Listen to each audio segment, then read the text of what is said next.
He's the Vice President of Confederation of Indian Industries and Indian Institute of Metals. He has a rich experience of over 30 years in the mining and metal industry. So the man with the metal is here. He was the co-chair of the Mining and Metal Governors Council of the World Economic Forum 2016 to 2018. I welcome you, sir, to the TEDx Kanke webinar series on the topic, We Also Make Tomorrow. Tata Steel Perspective Post-COVID-19. Sir, it's great to have you here. And since I'm born and brought up in Jamshedpur, as a young man, I grew up to the philosophy, we also make steel. Now there's a paradigm shift, and the present philosophy is, we also make tomorrow. So my question to you, sir, is, it has three subparts. A, what is this philosophy all about? B, why is it important? And C, how you are making it happen at Tata Steel. Over to you, sir. Thank you, Mr. Sharma. Thank you all for having me as part of the session. It's my privilege to be here, and I always look forward to these opportunities to chat up, because it helps me also reflect through your questions on what we are doing and why we're doing it. Thank you, sir. I also hope all of you and your families are safe. I think these are challenging times. All of us need to be disciplined in what we do, not take undue risks, not put unnecessary pressure on the system, and work with each other to make sure that we come out of this crisis stronger as people, as companies, and as a country. So thank you once again for having me over. I go to your specific question. You know, it's a very interesting point, and I'm happy to reflect on why we did what we did. You know, Tata Steel, as you know, is 110 years old. Okay, and I think we have a rich history. We have a history of coming out of many challenging situations. We have a history of proving our critics wrong multiple times. So we have a lot to be proud of. And there are many things that Tata Steel has done, particularly in terms of people practices, CSR, etc., in addition to making steel, which we are very proud of. So when the tagline of "We Also Make Steel" was conceived about 30 years back, and that was around the time when I joined the company, the whole point was to communicate that Tata Steel is more than a steel company. It does a lot. Maybe people in Jharkhand know it, people in Eastern India know it, but not everyone in all parts of India know what all Tata Steel does. And that campaign, which resonates even today with people, basically demonstrated what Tata Steel does beyond making steel. And that was the whole philosophy of the campaign at that point in time. The second point to consider is companies which are a rich history like us, who are proud of our past, can sometimes get obsessed with our past.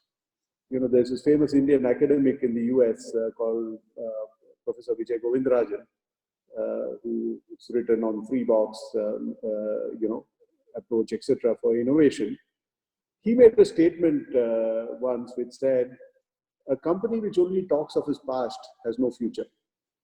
Okay, so I think it's very important to reflect on that and to say that, hey, if I only focus on my past, how do I create a future?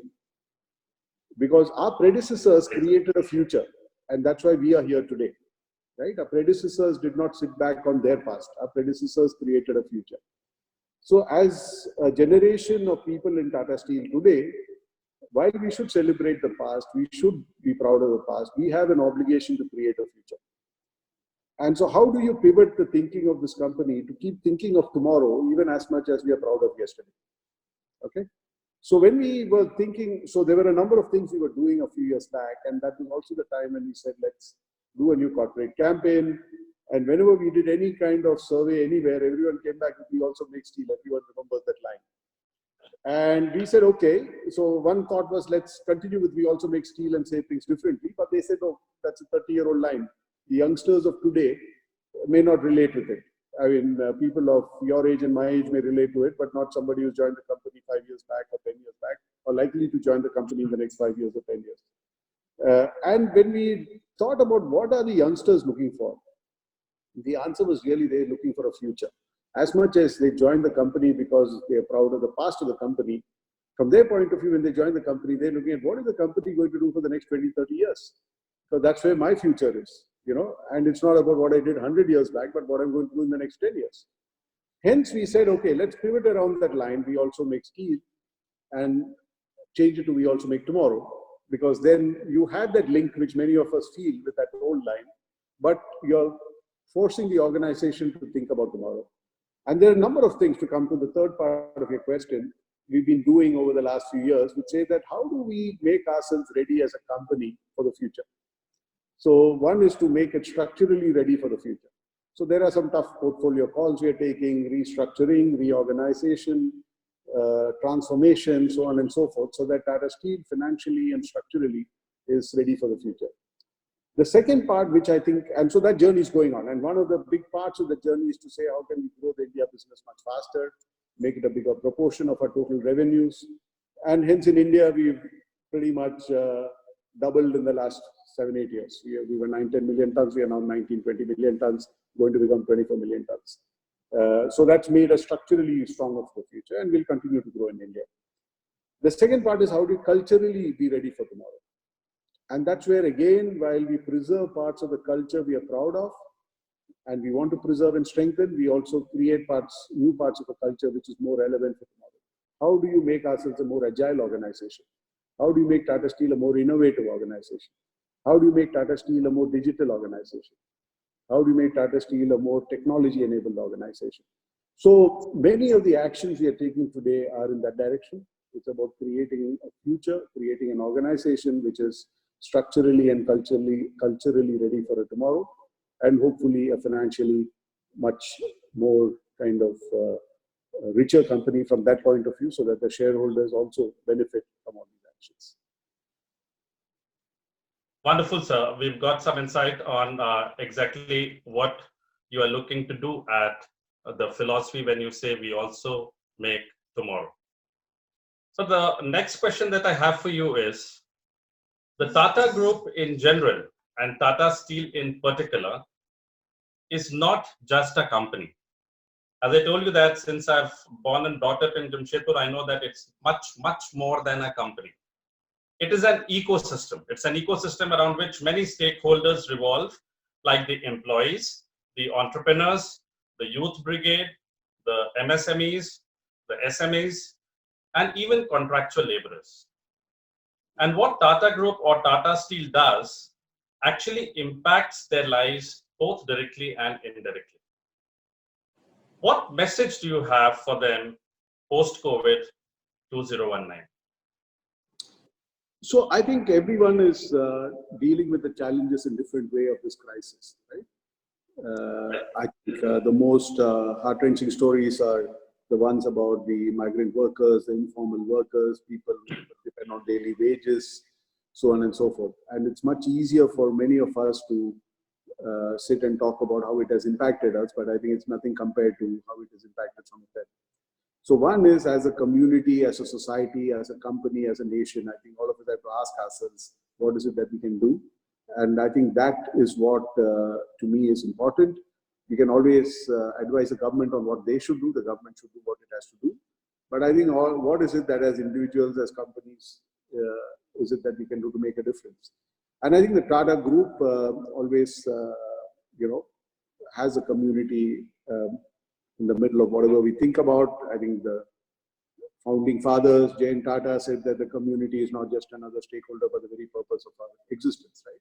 So if you start with that philosophy, and I always qualify this by saying that I don't claim that we are perfect and there's no fault in whatever we do, but all I'm saying is we try quite hard to keep the community at the center of what we do. And hence the group has come forward and said a lot of things, doing a lot of things. It's not about writing a check, but about also making sure that medical equipment, facilities, support things reach the people. We are creating isolation centers, hospitals, so on and so forth. So I think all of us, irrespective of the challenges we face, need to give hope to the people who engage with us, do what we can to give them hope, tell people that, okay, these crises come and go, and we have to find ways to come out stronger to it. And so my message to everyone, you asked me what my message is. My message is be disciplined, be careful, be safe, but at the same time, accept the fact that this is not going to go away in a hurry. COVID is not going to vanish in 2 months or 3 months. Till you find a vaccine and everyone gets that vaccine, it will always be there. We have to make sure that we take due precaution. We have to make sure that slowly but surely we get on with our lives in as safe a way as possible. We need to change the way we live our lives in many different ways, but we have to prepare and then take due precautions. So be careful, be safe, and be confident that we'll come out of it stronger. Great, sir. So, Mr. Narendran, how do we extend this philosophy we also make tomorrow for India? We would love if you could briefly explain how different sectors like agriculture, manufacturing, services, and the new age sector benefit from this philosophy of we also make tomorrow. How we can extend this to different sectors. So, to me, every crisis is an opportunity. Okay? Correct, sir. And we should never waste a crisis. We should always look at what is the opportunity. While we deal with the crisis, we should look at what are the opportunities. To me, what are the opportunities out of this crisis? I think firstly, India will obviously now focus a lot more on health than it did before. So to me, it's very important that 1 minute. Yeah. So to me, it's very important that India, focuses on health. I think we have traditionally underinvested in health. So it's a great opportunity for us to recalibrate our focus on health as a country, as a government, also as individuals. I think many of us have taken many things for granted. I think it's a good time to reflect on how do we lead healthier lives. I also think it's a great opportunity for India to recalibrate on hygiene. I think after this crisis, everyone has got into a habit of washing hands. Deaths are caused because people don't wash their hands often enough, right? So these are one set of opportunities. The second set of opportunities, so there's one set of opportunities around the culture change, the change of focus or the recalibration of focus, etc. The second one is around the economy. What the world had been trending towards is more of localization of supply chains and value chains over the last 2-3 years. I think the trade issues between the US and China created questions about global supply chains. And more nations are starting to look inward, and this crisis will accelerate that thought process. India is one of those few countries which is blessed with a lot of rich raw materials, a lot of, at top of my industry, for instance, you have a lot of iron ore, you have some coal. If you look at many other industries, you have bauxite, you have oil, some gas. So India is blessed geologically. It is probably underexplored, but it's blessed geologically. India has a lot of talent, a lot of young demographic in terms of the workforce, a lot of educated people, and a potential market. So, it has everything that a successful and competitive value chain needs to have. The government of India has been working on the ease of doing business. I think they are also focusing on the cost of doing business. So if all this happens, India can actually create an opportunity out of this crisis, attract more investments into the country. We offer the scale that most multinationals want when they build local supply chains. And it's an opportunity for us to, become self-sufficient in many ways. So that's, to me, the second opportunity. And the third thing, it's a little bit more about how do you create tomorrow for the eastern region where all of us are from. Because as you've seen over the last few weeks, most of the migrants in the rest of the country are coming from Bihar and Jharkhand and Odisha and Bengal and UP and Madhya Pradesh to some extent. And to me, if all those migrant workers are coming back, migrant labor is coming back to these parts of the country, and they're going to be reluctant to travel long distances and go far away so easily, there is an opportunity for state governments to look at policies and to say, what is it that we can do about our policies which can attract investment in these states? Because one thing is, you have a lot of migrant workers who will be happy to work closer to home than they were earlier. So it is also an opportunity for Eastern region states to really look at policies and see how is it that we can once again work to attract investments. Because again, the Eastern region states, many of them are geologically rich in talent, rich in people, rich in resources, but it's just not been industrialized as much as the other parts of the country, and there's maybe an opportunity to do that. So I think we should look at framing policies which attract investments for India from outside and for Eastern India from other parts of India as well as from outside. We need to see how can we leverage the talent and the resources that we have much better. This crisis is also an opportunity to accelerate in technology adoption, both at a corporate level, at a government level, and at individual level. I think the number of meetings I've attended with the government on either Zoom or WebEx and things like that, it makes it so much more efficient, and I hope it continues even after the crisis. If we can have contactless dealings with the government, that's very helpful. For corporates, it's a great opportunity to adopt technology much faster than they did in the past, and at a personal level, all of us are also finding ways to socialize on the platforms that are available. So this is an opportunity to, in many ways, change our lifestyle for the better and create a much better tomorrow. Wonderful, sir. We got some great insights there. Now, something on the personal front. Is this lockdown, in this lockdown, did you take your office home? If yes, what did you think work from home would look like? And can manufacturing sector push some of the non-floor work to work from home? No, it certainly can. I've been pretty much operating out of home since the lockdown till maybe earlier this week. Not that I couldn't have come to office, I had the permission to do so, but I said, if I do that and everyone starts doing that, we are all unnecessarily maybe putting ourselves at risk. So while we have the permission to operate the factory because we are an essential service, we are operating it with minimum number of people required. In our offices, we have said, don't come unless you specifically need to. And so today, well, earlier if you didn't come to office, you had to take permission of your boss. Now, if you want to come to office, you need to take the permission of your boss. So in the factories, we are operating with a minimum number of people. We've taken all precautions to make sure that people are not put at risk. And but working from home is been very extremely productive. And like I said, because of the technology platforms that we are using, so many meetings with government, with others in the industry, with customers, suppliers. I just finished a meeting just before this, where there were people from Singapore, from Switzerland, from India, from all over. And otherwise, it would have meant a lot more travel. Every meeting in Delhi would have meant one day spent in Delhi for maybe 2 hours of meetings.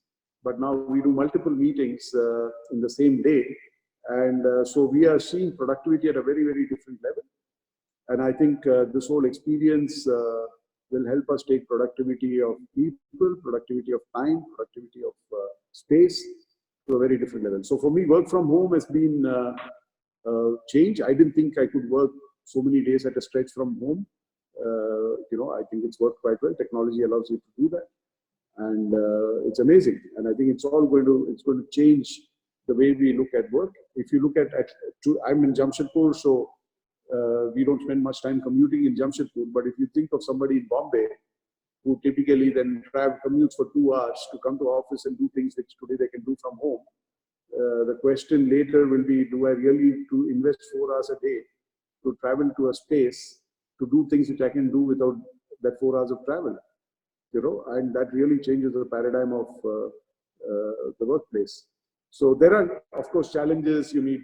Not everyone has the space or the convenience to work from home. There may be distractions.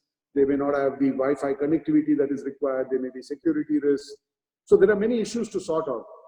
But I think the mindset that when I'm in office, I'm working, and when I'm at home, I'm not working, I think the boundary between office and home, for good and for bad, gets more and more diluted. And it's not necessary everyone who's sitting in offices working all the time. And, so we need, it really allows us to look at how many people do you really need in the offices and factories to run it, and how can we make more productive use of talent who may actually benefit from spending some time at home.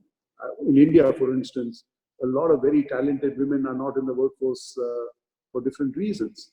And maybe there's an opportunity to tap into that talent, even if it was only for 3 hours a day, 4 hours a day, rather than not tap into that talent at all. Wonderful, sir. So, could you kindly discuss your share of ups and downs in your journey?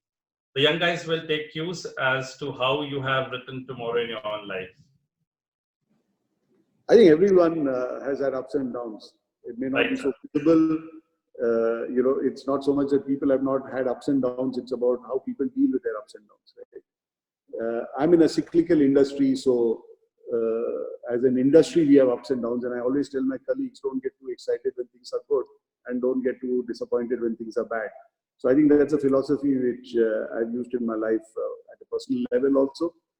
Don't get carried away when things look good, because we oftentimes take the credit when things look good, saying that everything is looking good because of me.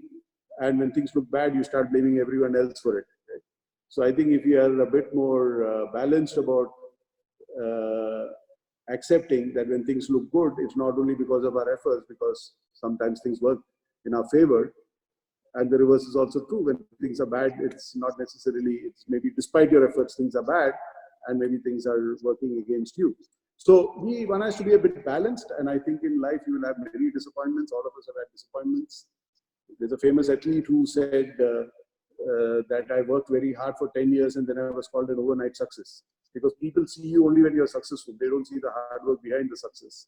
So, and they don't see the disappointments. And I think people who succeed in general are people who pick themselves up every time they've fallen down. And one of my favorite lines is what I heard somebody say in a boxing match: it's not over when you get knocked down, it's over when you don't get up. So I think that's a philosophy which I would advise all youngsters. Don't expect life to be a bed of roses. Every time you will not be successful. Every time you fail, don't give up. Believe in yourself, back yourself, pick yourself up, work harder to make yourself better. And, hard work, if you have, like somebody said, luck is when hard work meets an opportunity. So you keep working hard, and the opportunities, when they come, don't waste them. And hopefully things will work out well. Okay, that's great. So your life is a case study. What are the essential qualities you believe is important for to look up to you? I don't know if my life is a case study, but at least I think some of what I said, don't give up ever.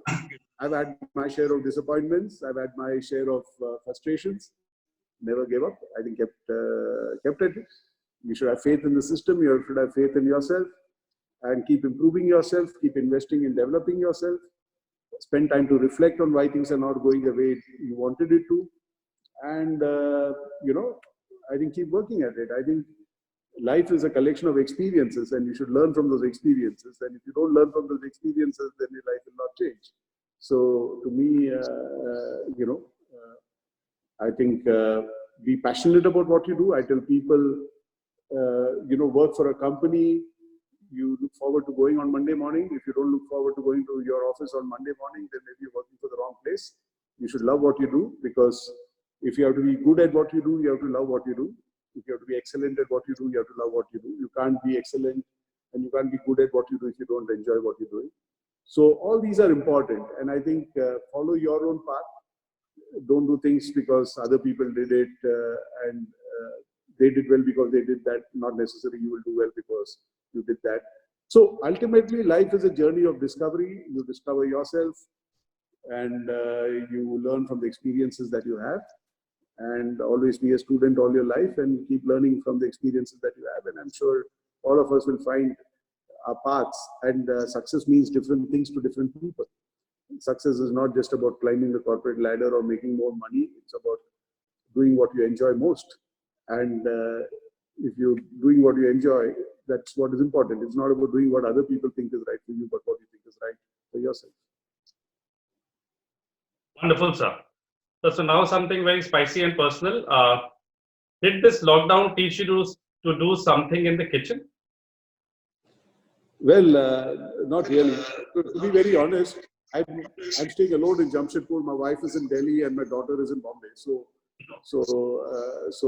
the needs at home are very simple, and I have some support at home who gives me 3 square meals a day, and so I'm fine with that. I think what I'm spending a lot more time at home now is I get a lot of time with my dog. I now spend most of my time in Bombay, so I've not been spending much time with her. And she's been missing me for the last 3 years. So I think now she realizes that I'm around every time she wakes up. So she thinks something is wrong. But she's happy to have me around, and I play a lot with her whenever I get the time. So I think that's the only thing that I enjoy doing, which has been a luxury. And I'm privileged to have the opportunity to do that thanks to the lockdown. That was great. That was great.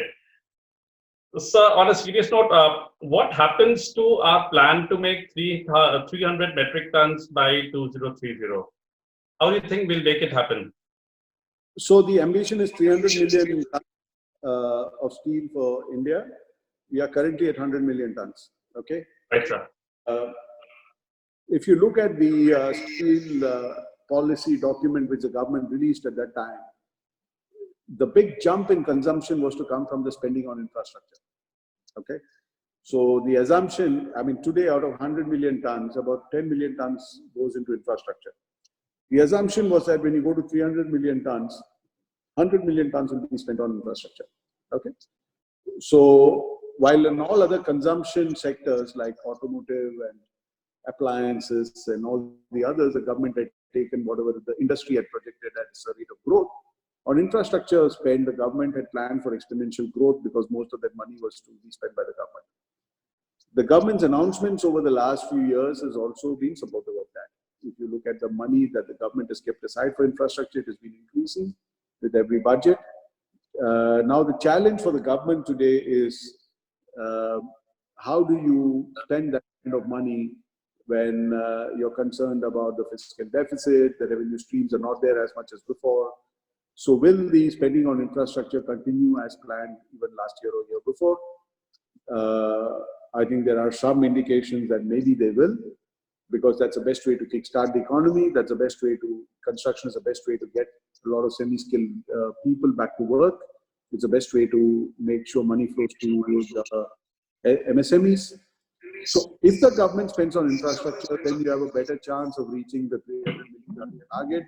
If the government doesn't spend on infrastructure, pulls back on infrastructure, and the industry slows down and takes more time to recover, then it looks more like 200 or 250 million tons rather than 300 million tons. So it's a tall task in the next 10 years, particularly in the current environment, but I think India needs infrastructure, and that's the best way for us to not only create demand, but also reduce the cost of doing business. That's great. So we have a question from the audience, from the people who have joined us on TEDx Dhaka webinar. There's Mr. Yashvardhan Jawar. Yeah. He's an industrialist in Ranchi. So, Kanika, can you just connect him so that he can ask a question from Mr. Yes, I'm on unmute, sir. Thanks a lot, Mr. Narendran, for your insights and inspiration. I think all of us in the industry are suffering, and there is absolutely no prizes for guessing there.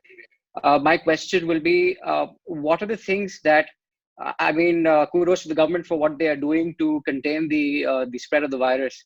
But what do you think that the government should urgently address right now for the industry at large, and maybe more specifically for the MSME sector, which really we have been hoping that something comes through? Sure. No, I think the MSME sector and the informal workers and migrant workers, to me, are the most vulnerable in some sense, because Even if you look at the experience in China, the MSME sector got the worst hit. If you look at the experience in US currently, the MSME sector is getting hit. But if you look at the US, there are specific SOPs that have been offered to the MSME sector. Okay. Even in Europe, there's a lot of SOPs being given not only to the MSME sector, even to the larger companies in terms of wage support, right? So where the government is underwriting some of the wage bill of the MSME sector so that the people don't lose their jobs, or the MSME sector can pay the people even if they are short of revenue and liquidity. So these are some of the actions that other countries have taken. I talk as CII as well. We've taken up multiple issues with the government to support the MSME sector, because we believe that it's a very, very important part of the economy, and the part of the economy which needs support. So there are multiple things that we have taken up with government. One is to say that how do we make sure that the money owed to the MSME sector from the government, both at the center and the state, is paid, because there are a lot of dues. So while the central government has been taking some action, and when we have raised it multiple times in the past, they've shown how they're trying to clear dues. But oftentimes a lot of dues are also stuck at the state government. So they at the center stage, you have to take up with the individual states. The second request we have made to the government, as CII as well, and as other associations, is how is it that, is it possible for us to defer payments to the government? Okay. Again, many countries have allowed that. It could be your tax payments, it could be payments to railways or to any government agency, saying that, okay, yes, government also needs revenue, but this is not about waiving the payment. It is more about deferring the payment, right? So that also helps liquidity, because ultimately it's about how do you take care of liquidity during these few months. The third part is how do you make sure liquidity flows through the banking system? While the RBI has taken a lot of measures for money to flow from the RBI to the banks, how do you make sure that the banks, let that money continue to flow to the MSME sector? So here again, there have been a number of discussions. Can the government backstop? Can there be some guarantees given so that money can be lent more easily? Of course, the government has also supported with some moratoriums and things like that. So there are a lot of actions that we've been talking about. Some have come in, some more we need, I think. Of course, the government also needs to have a planned way to open up the economy, because like I said, COVID is not going to go away in 1 or 2 months. It's going to be around for at least 2 years till the vaccine comes and is available to everyone. So we have to recalibrate to a new normal and try to get on with business with proper social distancing norms, wearing the mask, and taking all precautions. So these are some of the specific discussions we've had with the government. I think the government is obviously juggling with the with the challenge of balancing lives and livelihoods. It's not an easy call, and every country has to find its own balance. It's not that lives are not important, but livelihoods also lead to lives. So this is part which the government is grappling with.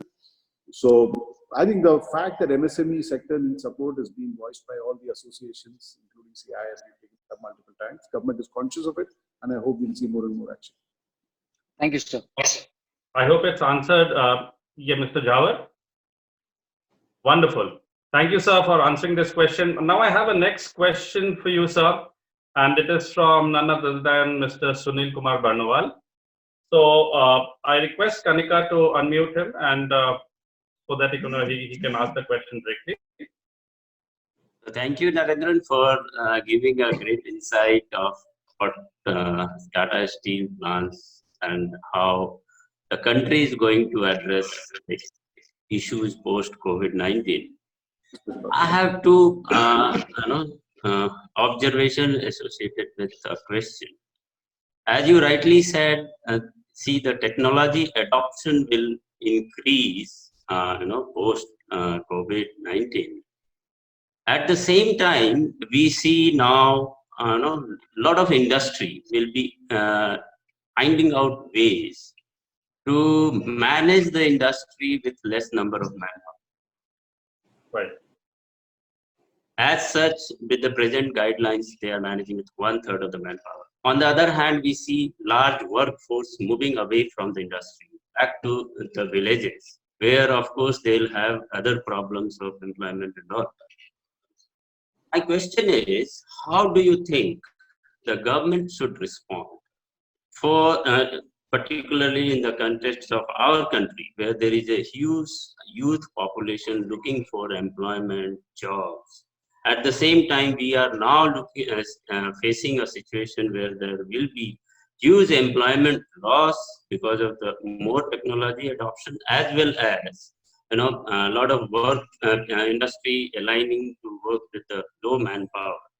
And I'm sure in very short time it will be difficult to retrain the youth for a new kind of job. And I find primarily this manufacturing sector is going to have this issue. Though the primary sector like agriculture, mining is still continuing, and service sector is still managing with the technology. The manufacturing is the area where there will be huge employment loss because of more technology adoption and also the orientation to work with a less number of people. What suggestion would you have for the government and also for the corporates, because you are also in CII, to address this issue in context of the whole country? For the youth, how to retrain them, and also for the economy, how to create more job, maybe of different nature for the youth. Yeah. Thank you, Mr. Banwal. Thank you for the question. I think it's a very, very important question, and it's a subject which keeps coming back every time there is new technology which comes in. I tell people when I joined Tata Steel 30 years back, and after my first 1 year in Jamshedpur, when I went to Tata Center in marketing and sales, the biggest department in some sense, or where there were maximum people employed, was what was called the typing pool. So there was a huge room with maybe some 80 people sitting and just typing. So we had to write and give a letter, and they would type and do it. And those days, if you remember in the 80s, when computerization had started coming, a lot of concern that these computers will take away jobs, right? And yes, it did take away some jobs, but it created lots of jobs. If you look at the Tata Group in 1988 or 1990, the two biggest employers in Tata Group were Tata Steel and Tata Tea. Tata Steel had 80,000 people. When I joined the company, it was making 2 million tons of steel and doing about 2 million tons of mining. Today, Tata Steel makes 20 million tons of steel in India, does 30 million tons of mining. We employ maybe 35,000 people, right? So it has grown 10 times, number of people have dropped. Tata Tea from 80,000 is down to 3,000 because the plantations have been hived off. It's more of marketing. It's now Tata Consumer Products. But look at TCS. This whole computers which may have taken away jobs from Tata Steel and Tata Tea. Today TCS employs 450,000 people. I don't know how many TCS employed in 1988, but I'm sure it must have been some 10,000 or 15,000 or something. So the jobs have shifted, from one sector, one industry, or even within the Tata Group. The Tata Group employs far more people than it did 30 years back, but in different companies. So some companies employ less, some companies employ more. I think that's a natural shift of markets, of technology. New jobs are created, old jobs are, some of them die, some of them get transformed. So I feel that this nature of technology coming in, improving productivity, creating new jobs, creating opportunities for people. You look at the entertainment industry today, look at the opportunities for talented youngsters, whether it is on, on television or on, on these streaming channels or whatever. So whether it's a stand-up comedian or a talented singer or a dancer, far more opportunities than there were 20, 30 years back, right? So I think new opportunities will be created. If you look at e-commerce, it's going to just take off. It's already taken off. And even today, I think I was reading in the papers that for people doing deliveries, the salaries are going up because there are not so many available. So there will be, to me, more and more new jobs created. Some industries will substitute labor with capital, which is what a steel company does. Each time you build a new factory, you will maybe use more capital but use less labor. And there will be new industries created where there will be more labor required. So this is, to me, a natural thing. What all of us should be ready for as individuals is to constantly reskill ourselves in any small ways. 25 years back, I didn't know how to use a computer. Today, I can't survive if I don't use a computer, right? So to me, all of us have to teach ourselves new skills. Maybe 2 months back, I never used Microsoft Teams. Today, I use it multiple times a day, or whether Zoom or any of these WebEx or anything. So for lots of meetings. So we have to constantly refresh our own abilities, encourage everyone to reskill themselves, however senior or junior you are, however mundane your job is, or however high-tech your job is. From government's point of view, I think governments need to accept that, need to recognize that, need to facilitate the transition, and need to create opportunities to not only, like I said, address the ease of doing business, which I think India, we've done a great job, but we need to do a lot more, because it's not about us being better than the past, but us being better than the other people who are attracting investment, other countries who are attracting investment. And secondly, the cost of doing business, because this is also something which drives competitiveness. I've said many times that you can force or you can encourage manufacturing to be world-class. You can tell Tata Steel you have to be the lowest cost producer of steel in the world and the most productive, which means I will use more capital instead of labor. But that competitiveness should not get eroded outside the factory gates. If the cost of capital is high, the cost of transportation is high, the time taken to unload a ship in the port is high, the time taken to move a truck from here to Bangalore to my customer is high. All that is cost which adds up. And in a country like India, where the cost of money is high, every day lost with steel produced but not sold is cost to the company. So I think from a government point of view, I would say government needs to look at the ease of doing business, the cost of doing business. I feel sometimes the government and industry and the society don't work enough together. Everyone blames the other, the industry blames the government blames the industry. But I think there is a need for everyone to come together and explain how each one has a role to play. Industry comes in, yes, they need land, and that is a sensitive subject, but hopefully they create jobs.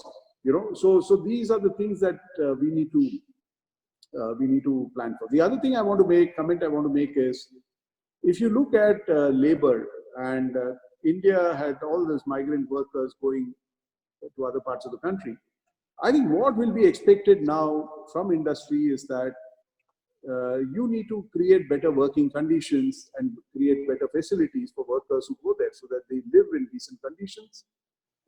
Obviously, the cost of labor will go up there.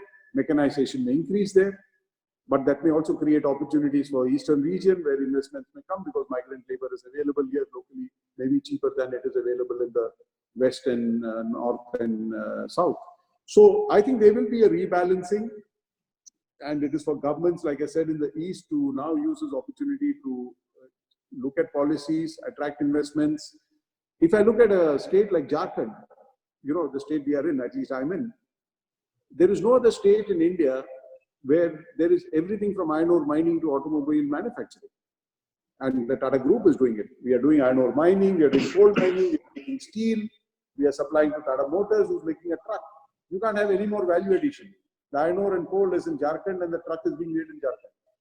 Right? So that is the opportunity, that is available in some of the states here. And so, we should leverage that.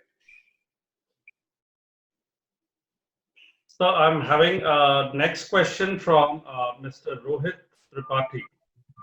So he's a tech guy. He'll be asking you a question. Over to you, Rohit. Sure. Thank you, Mr. Narendran. Thank you. I remember a trip with one of your predecessors, Mr. B. Muthuraman.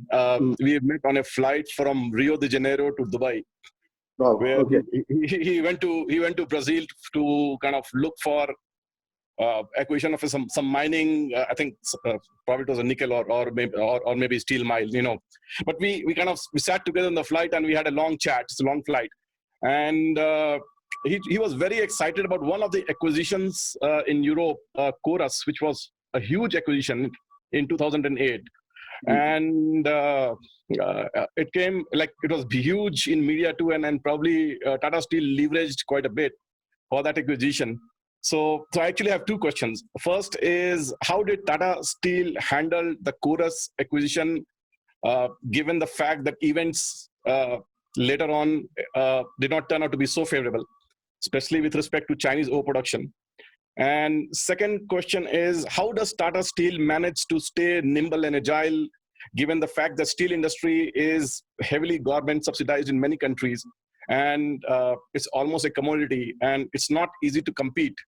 But Tata Steel has kind of survived more than 100 years. So what's the secret formula of surviving, given so much competition that comes in? Sure. So yeah, so I will convey your regards to Mr. Muthuraman. He's in Bangalore now. He's retired and settled there. Yes, Corus was a big acquisition at that time because Tata Steel was 4 million tons of steel at that time, and Corus was 18 million tons. So we were the 55th largest steel producer in the world before the acquisition and became the 10th largest. So in terms of size and scale, it took us to a very different level. It's a different matter that 1 year later you had the Lehman crisis, the financial crisis, and obviously a lot of things, particularly in Europe, didn't work out the way we had thought it would, because steel consumption in Europe dropped. And I think it's only last year or year before last, it took 10 years for steel consumption in Europe to come back to what it was in 2008. So that was a challenge. So to me, everything has a context. At that point in time, when the steel industry was getting bigger and bigger, steel companies getting bigger and bigger, it was important for Tata Steel to become global in scale. And that was probably the last big asset which was available on sale at that time. And that call was taken. A lot of learnings from that. I think, obviously we've done a lot of heavy lifting over the last 10, 12 years. The European business, which was 18 million tons, is now shrunk to 10 million tons. In Europe, the UK business was less profitable, which was 10 million tons, which shrunk to 3 million tons. And the Netherlands business, which has always been profitable, is at 7 million tons. And the India business, which was 4 million tons, is today about 20 million tons. Okay. So from the India business, from 25% of the total business has now become 65, 70%. And the India business is a more profitable business. So the overall profitability of Tata Steel has improved as the India business has grown. And we have optimized the portfolio in Europe to the more profitable units. But that challenge continues. Ours is a tough industry, the cyclical industry, as you implied in your second question. So the issue with the steel industry, traditionally, it has been seen as a strategic industry. So, for a long time, governments always felt that they have to produce steel. In the Western world, the mindset shifted and governments got out of making steel, whether it was in Europe, whether it was in South America and everywhere else. But in Asia, still there is a lot of government ownership in industry. While globally, the government ownership in steel industry was shrinking with the growth in China, that started increasing again. So that created a situation where you had a glut of steel every now and then, and whenever demand drops, you had everyone, it was a race to the bottom as far as prices are concerned. From a Tata Steel point of view, I think Tata Steel has constantly reinvented itself. It has constantly accepted that it needs to keep improving in an industry like this. In the 90s, it decided it has to be one of the lowest cost producers of steel in the world. And it became that by the end of the 90s. Even today, it is one of the lowest cost producers of steel in the world, the India business. We are in the top 5, I would say, in the world. The only people who may be the lower cost producer than Tata Steel are the Russians, because they also have iron ore and coal. And the ruble has become very weak over the last few years. So it was some 35 or 40 rubles to a dollar. Now it's about 75. So on a dollar basis, the costs are good. So Tata Steel has always stayed competitive, continues to stay competitive. And in an industry like ours, where the prices go up and down, you have to be the last man standing. Oftentimes, we confuse price and cost. So when China sells at a low price, it's not because they are competitive. It is because they sell at that price, don't make money, and they're okay with it. So today, you will be surprised to hear that India is exporting steel to China, whereas in 2015, China was dumping steel in India. So whether in April, all the Indian steel producers, whether it is Tata Steel or JSPL or JSW, all are exporting steel to China, because China has recovered quite fast after the COVID crisis. And because iron ore and coal prices have been reasonably high, they find it better to buy semi-finished steel from India, which is actually the right thing to do, because India has the raw material and India can produce semi-finished steel and finished steel at highly competitive costs, but may choose to sell at whatever price it can. So I think Tata Steel has constantly reinvented itself, stayed agile. We still feel we are not agile enough, innovative enough, maybe innovative and agile enough to be one of the best in the industry, but that's not good enough for us. We have to keep changing and keep staying ahead of the curve. We compare ourselves to companies outside our industry and try to keep improving ourselves and not be happy saying that we are better than many in the industry. Thank you so much. I'll take the last question from the audience. And can I connect to Mr. Rajan Kamani? Yeah, hello, how are you? Hi Rajan, you can ask me the question in Jamshedpur sometime. I'm in Jamshedpur only, and we have no choice. But we are lucky that in Jamshedpur it's still green zone.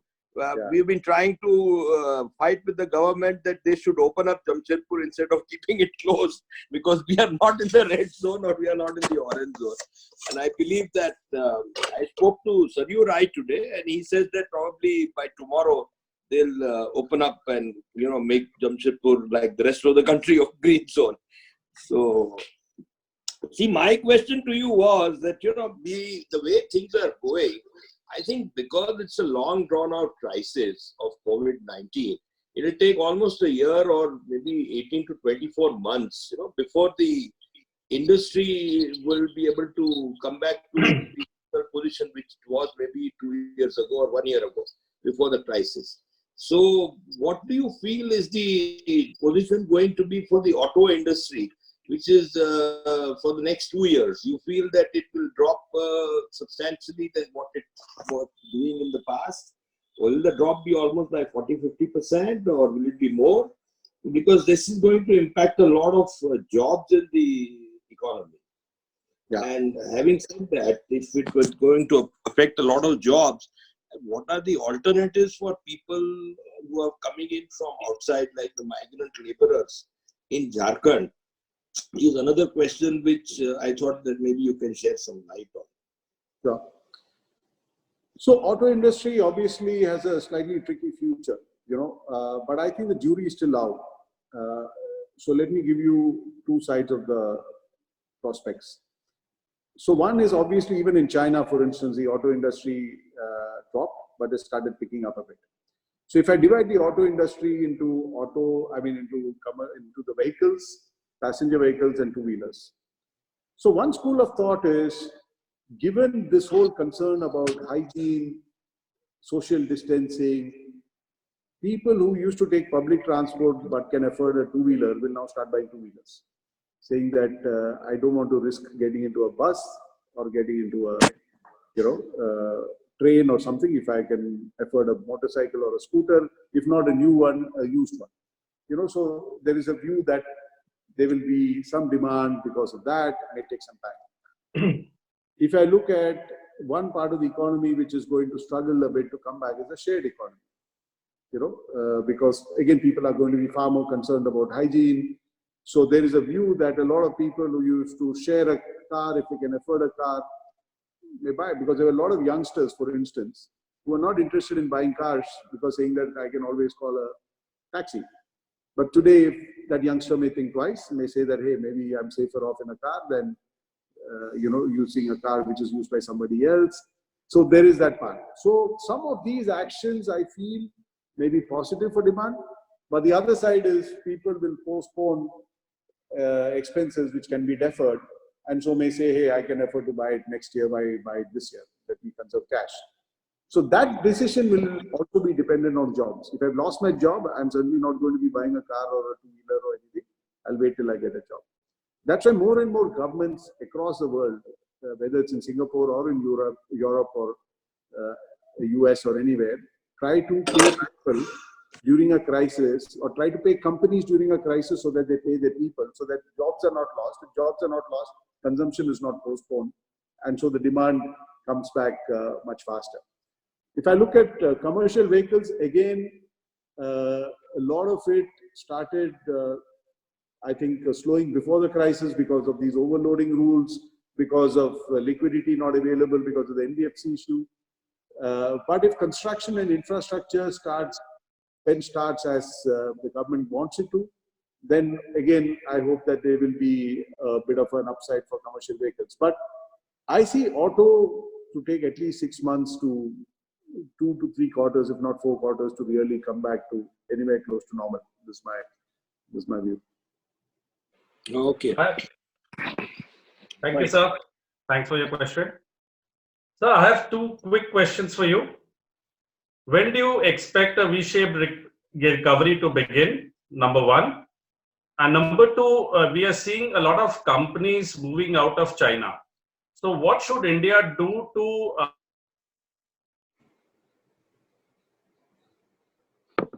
I've lost the second part of the China question. What should India do to? that a lot of companies are interested to move out of China. So what should India do to attract most of these companies? Yeah. Because Vietnam and India are 2 close competitors. How should India, position itself? So on your first question, whether it will be a V-shaped recovery is also, I wouldn't assume that. Yeah. I would think the second half of this year, we will be closer to normal than now, but not all sectors. There will be some which are obviously will take some more time to recover. Let's say aviation, hotels, automobiles, etc. There are some who will continue to do well, like pharma or consumer goods, e-commerce, etc. If we handle the situation well, I think next year, which is 21-22, next financial year, could be a good year. Okay, so if I look at the V, I would look at the upside in the V coming next financial year rather than this financial year. This financial year, if we catch up, I mean, now the GDP forecast, which used to be 0 to +2, is now more towards the negative side, right? So, I mean, if the GDP has dropped significantly in Q1 and Q2, you need a lot of recovery in Q3 and Q4 to even come back to the GDP levels of last year. As far as China and investments moving out of China is concerned, there was one wave which moved out when the US and China were having a trade war. And we missed the bus on that one. I think most people went to other countries, right? Particularly Vietnam and Laos and many Southeast Asian countries. India, obviously, we have to work harder, because any investor who is setting up a factory for exports, if he's setting up a factory to sell in India, then you can maybe create more conditions for that person to come here more easily. Not least by saying that, hey, I will have import duty on mobile phones, so you have to build a mobile phone factory here. That is one way of doing it. I think electronics manufacturing has really taken off in the last few years.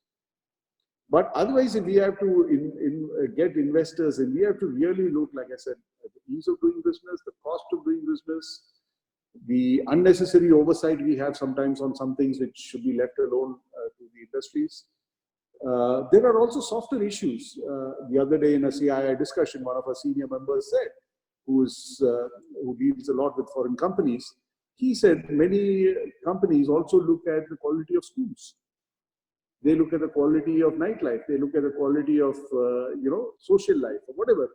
Because if they want good managers to come and live here, they look at all those conveniences also.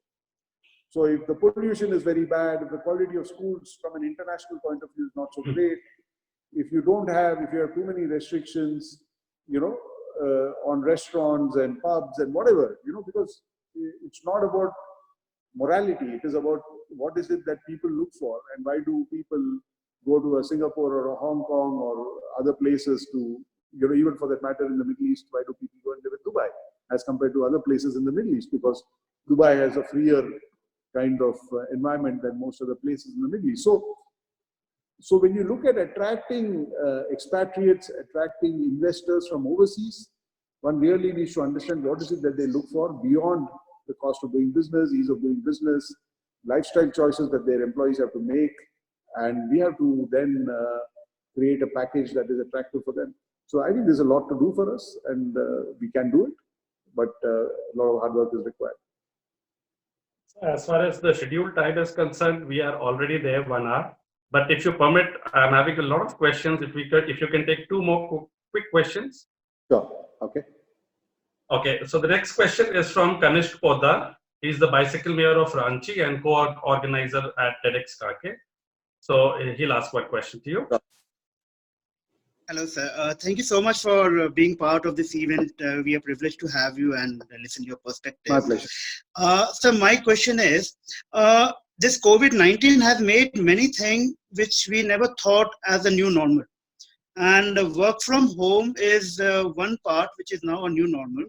And many companies, especially in the IT sectors and service sectors, have shown their intention to bring down 50% to 75% of their workforce, and work from home mode is going to be the new mode for them.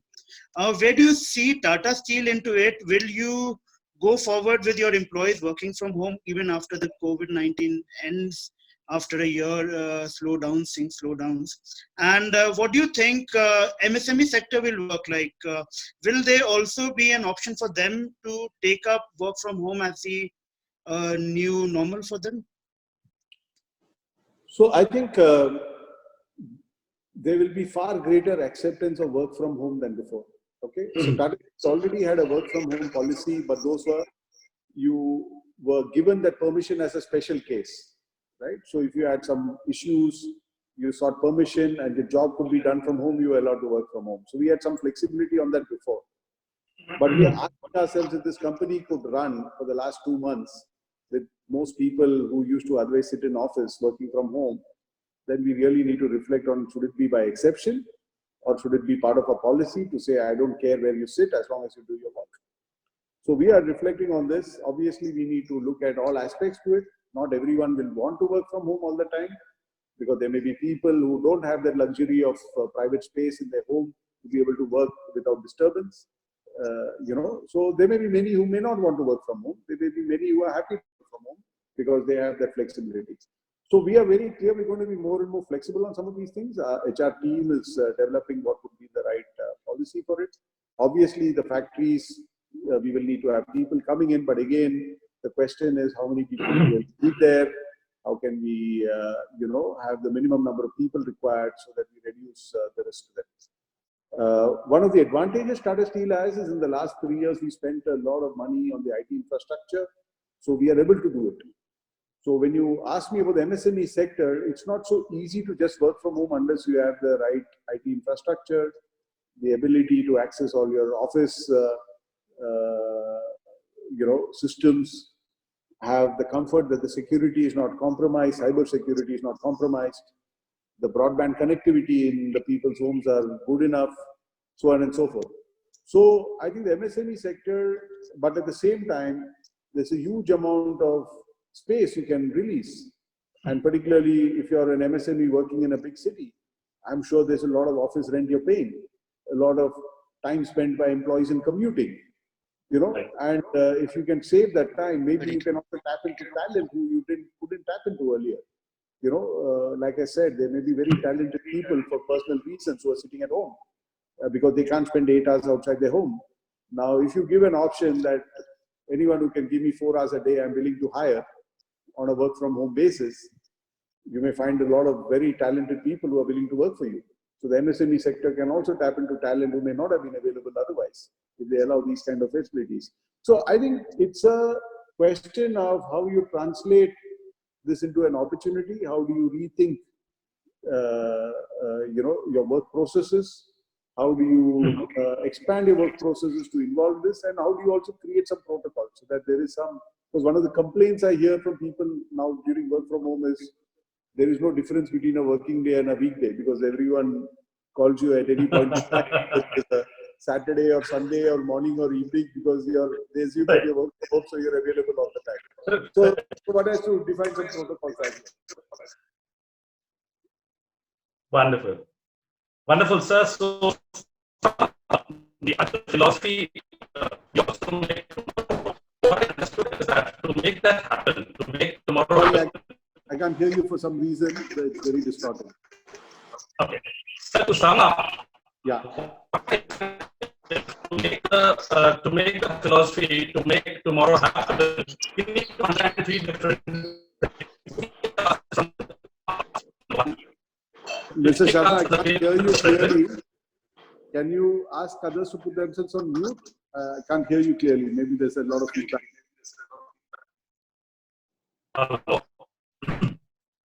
Am I audible now? Slightly better, yeah. Please go ahead. Yeah. So from your talk was to make things happen, to make the tomorrow happen. We should go for three different things. We should free ourselves from the past. We should make ourselves available to the present.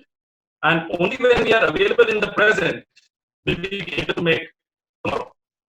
Do you agree to this? Yes, I kind of figured what you said. I can't say that I heard every word, but yes, I kind of agree to what you said. Because there's a lot of feedback in the...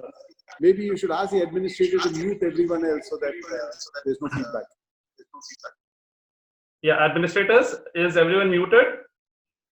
Yes, Santosh sir. It's only you and Narendran sir who are. Okay.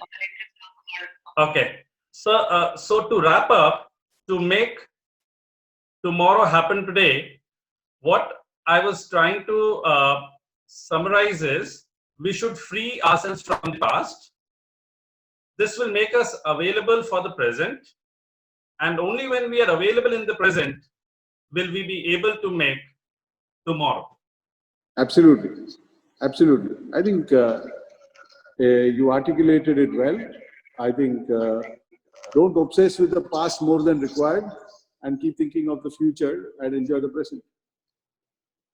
Great, so it was great to have you here on our PET series at TEDx Cafe. I'm sure many of our participants may have benefited from this talk, and Shani and Tata Steel and many in Jamshedpur will also be listening to it. Thanks a lot, sir. Thanks for having you here. Namaskar.